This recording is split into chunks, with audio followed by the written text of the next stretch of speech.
किती लोकांना आपण अशा प्रकारचं हे करणार आहात.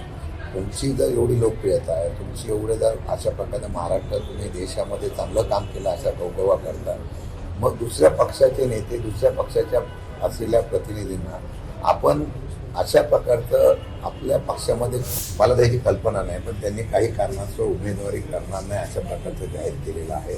पोटनिवडणूक आहे, पोटनिवडणुकीच्या माध्यमातून ते करणार नाही असं त्यांनी पक्षाला सांगितल्यानंतर गोविंदराव मुखाटे यांनी उमेदवारी दिलेली आहे. आणि गोविंदराव मुखाटे काम करतात, त्यांचे कार्यकर्ते काम करतात, सगळे काम करतात. आणि मला वाटतं की त्यांच्या अपेक्षा जी आहे तुमची 20 तारखेला काय होते बघूया. परंतु भाजपला मला प्रश्न विचारायचा आहे की किती लोकांना आपण अशा प्रकारचं हे करणार आहात.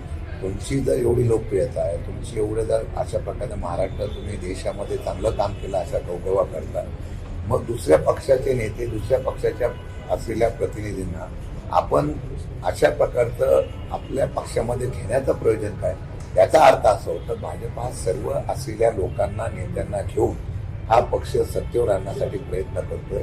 जनता आज सुज्ञ आहे आणि आज गोविंदराव मुखाटेंच्या माध्यमातून माणूस लढतोय, या भूमिकेतून त्यांना अंतर्गत पाठिंबा मिळतोय, ही जमेची बाजू आहे. देशात, राज्यात सगळीकडे दबाव तंत्राचाच वापर आहे. लोकशाहीने असतं तर कोण माणसं गेली असती, लोकशाहीने असतं तर कोण माणसं विरोधात गेली असती.